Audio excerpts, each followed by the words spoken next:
He shaved her head in court to humiliate her. Years later, she returned as the judge. His face frozen.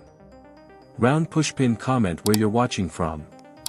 Thumbs up, like, speech balloon share, and white heavy checkmark subscribe for more jaw-dropping true stories of justice served. He humiliated her in front of the courtroom, shaved her head, called her names, and laughed while people watched.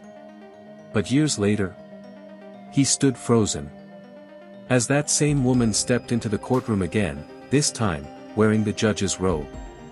Chicago, 2004. Janelle Thompson, a 19-year-old college student, was wrongly accused of theft. She walked into court with her natural hair styled in locks. Officer Raymond Burke didn't like that. "Looks like someone's hiding something," he sneered. Minutes later, under processing, they cut off her locks. No warrant. No explanation. Just racism, with scissors. She cried. No one cared. But Janelle? She didn't break. She finished school. Graduated law. Clerked for a federal judge. Then ran for circuit court, and won. Fast forward to 2024. A police misconduct case lands on her docket. Guess who walks into the courtroom? Former Officer Raymond Burke. He looked up, and saw her. Black robe. Bench.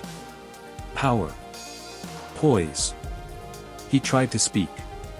She raised one hand, and said, "You may address the court, not the past." Her ruling? Fair. By the book. But her presence alone? That was justice. Because Janelle didn't just win the case, she rewrote the story. So to anyone who's ever been silenced, laughed at, or told they'd never rise. Hold on. Rise anyway.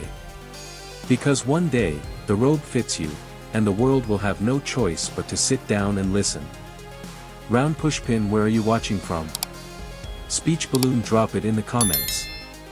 Thumbs up, like, love letter, share, and white heavy checkmark subscribe for more powerful true stories like this, straight out of Chicago.